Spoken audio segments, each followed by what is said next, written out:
HOA Karen bans black people from the gym, but he funds the whole fitness center. Part 1. Briarstone Estates was the kind of neighborhood that practically advertised itself with silence. Manicured lawns, uniform mailboxes, and community newsletters that read more like country club announcements than residential memos.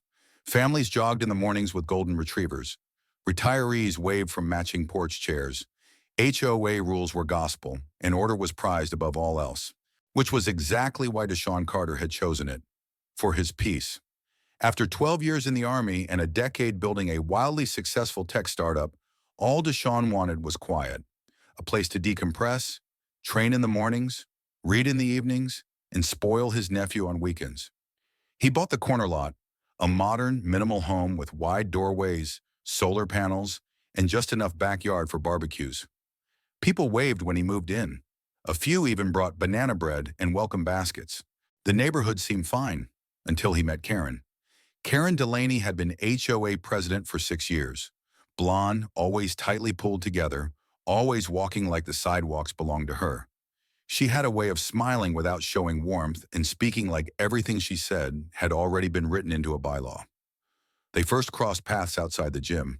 Deshaun had just finished his morning run and was walking his nephew, Jamal, inside to show him around. Jamal had just turned 15, gangly, shy, and obsessed with fitness videos online. He looked up to Deshaun like a superhero. They hadn't even reached the front desk when Karen appeared like a windstorm in heels. "Excuse me," she called out sharply. Deshaun turned, a bit confused. "This is a members-only facility," she said, eyeing Jamal. "Guests need prior approval." Deshaun offered a calm smile. "I'm Deshaun Carter. I live on Maple Ridge. This is my nephew. He's just visiting for the weekend. I'm showing him the space." Karen didn't return the smile. "Our rules specify that all guests must be pre-registered with the HOA office at least 24 hours in advance. We've had issues before. Vandalism, loitering." Deshaun raised an eyebrow. "From 15-year-old boys?" Karen ignored the question. "We've made adjustments to ensure the space stays secure for actual residents." "Right, and I am one." She narrowed her eyes slightly, clearly thrown by the quiet authority in his voice. Still, she didn't move. "You'll need to come back after submitting the guest form." Deshaun looked down at Jamal, who was staring at the floor now, cheeks burning. "Sure," he said quietly. "We'll be back." As they walked away, he caught the look in Karen's eyes. Not fear, not concern. Control. The kind that comes from people who mistake authority for ownership. That night, Deshaun sat at his kitchen table, tapping a pencil against his notepad. It wasn't the first time he'd seen that look, but it hit different in his own neighborhood, in his own gym, with his nephew watching. He opened his laptop, pulled up the HOA community guidelines. He read every line. Then he cross-checked the gym renovation details.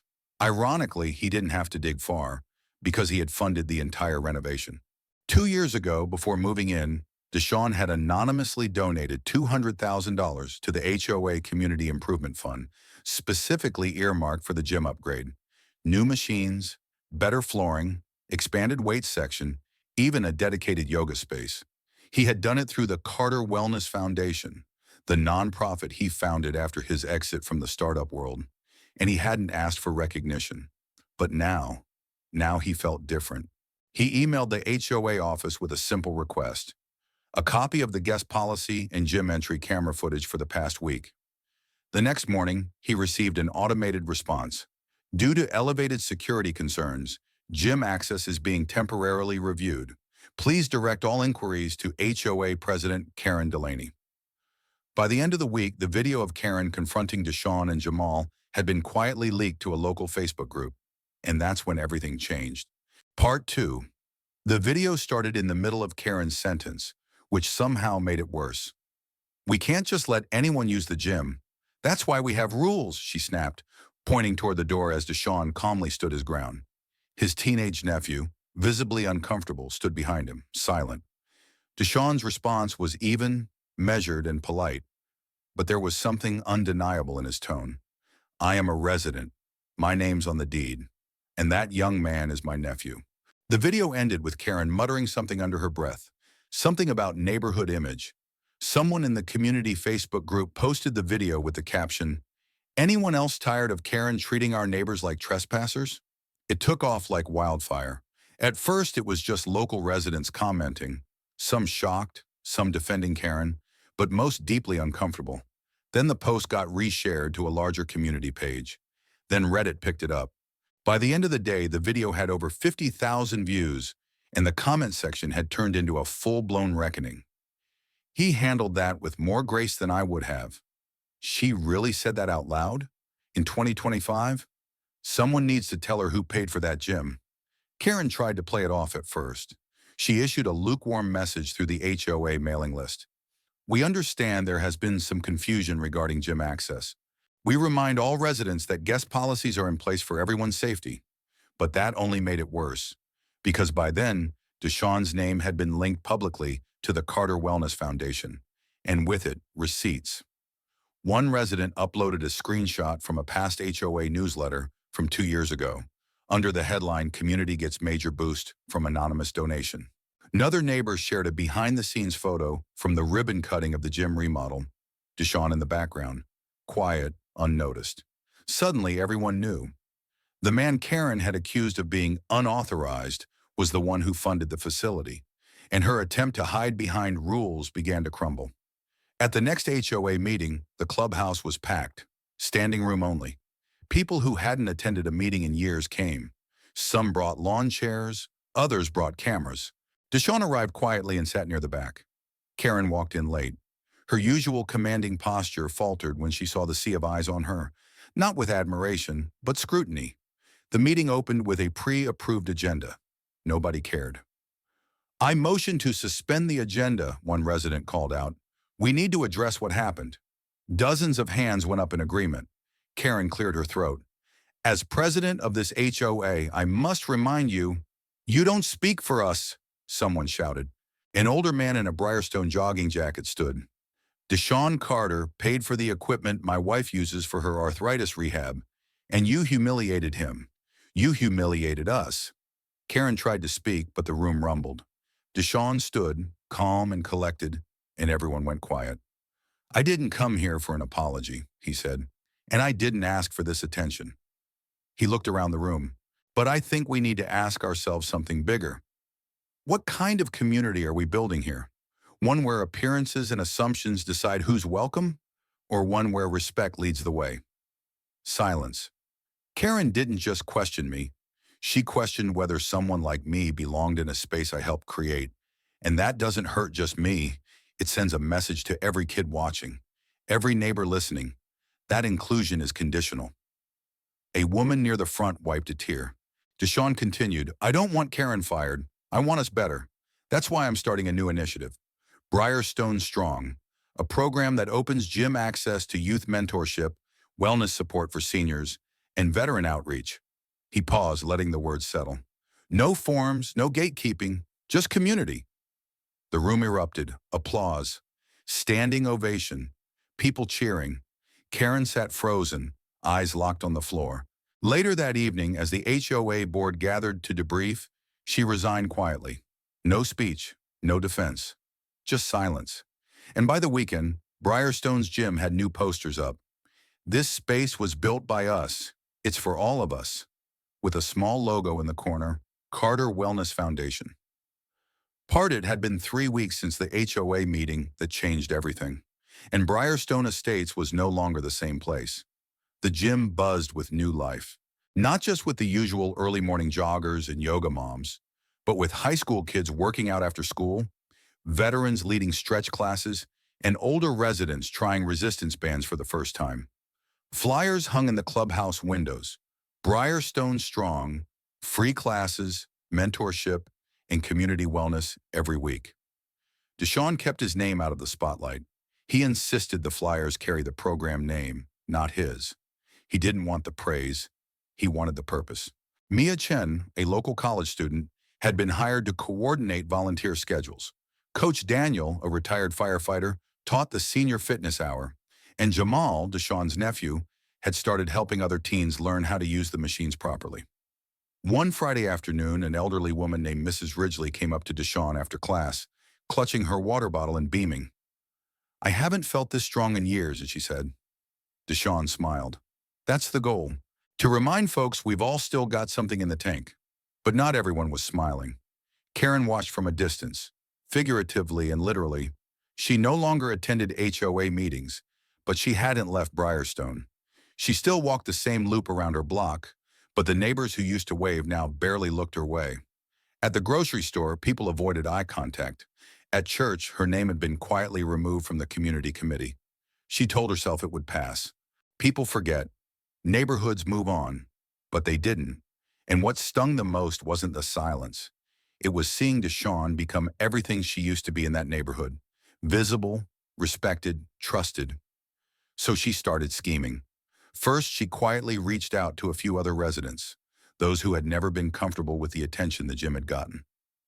"He's turning it into a public space," she whispered to one neighbor. "Next thing you know, strangers will be everywhere."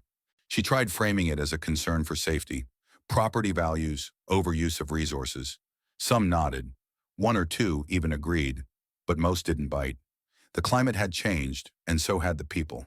When Karen proposed reviving an oversight committee to evaluate who was eligible for gym access, the suggestion was publicly shut down by the interim HOA president, Linda Wu. "With all due respect, Karen, we're not going back to gatekeeping," Linda said. "The gym is working better now than it ever has." Karen's jaw tightened. "So we just let anyone walk in?" Linda responded without blinking. "We let people walk in who care. And so far, the only people creating problems have been the ones trying to shut others out." Karen left that meeting without another word. But she wasn't done. 1 week later, Briarstone's anonymous neighborhood gossip blog, The Briarvine, posted a thinly veiled community concern story. "Residents report gym being used by non-residents. Sources say teens without supervision have been loitering. Some worry this may lead to theft or worse. Should the HOA step in?" The comment section exploded. Some people expressed concern. Others knew exactly where it came from, and many were furious. Deshawn didn't respond publicly. He didn't need to. Because that Saturday, something remarkable happened. Dozens of residents, Black, white, Latino, Asian, gathered at the gym. Not for a class, not for a protest, just to show up. Some brought baked goods. Some brought signs that read, "This is our gym," and "Stronger Together." They took a group photo and posted it with the caption, "If you're going to talk about us, make sure you're watching too." That post got more likes than Karen had ever gotten in 6 years of HOA newsletters combined. By Monday morning, a new note appeared on the community bulletin board in neat handwriting. "Dear Briarstone, we've all seen what happens when exclusion rules a neighborhood. Let's be the kind of place where inclusion leads. Thank you for showing what real strength looks like." Deshawn C. Karen read it twice, and for the first time in her adult life, she didn't have a comeback. Part 4. Karen Delaney sat alone on her back porch, staring into a cup of cold coffee. The birds still chirped, the hedges were still trimmed, and the neighborhood was still spotless.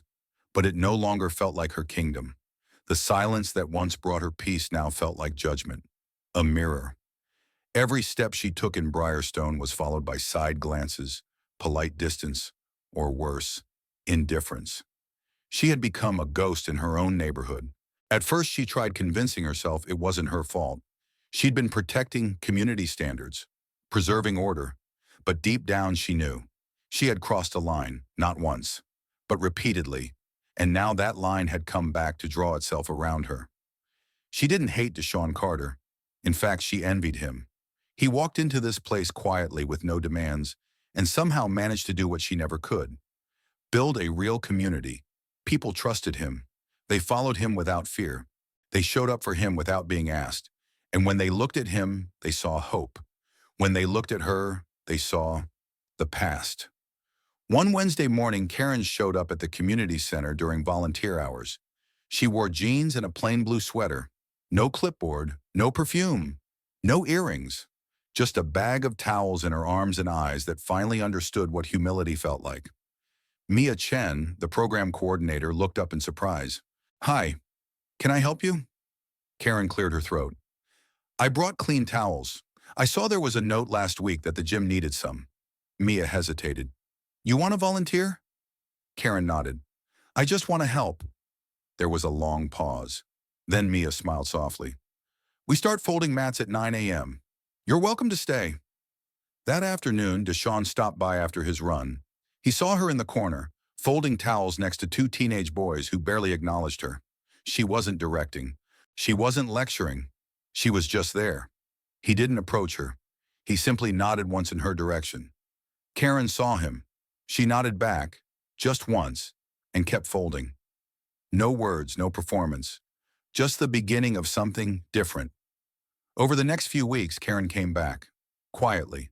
She helped organize the coat drive, donated to the back-to-school fundraiser. She didn't speak at meetings or post in forums. She just showed up, and slowly something shifted. People didn't forget, but they softened.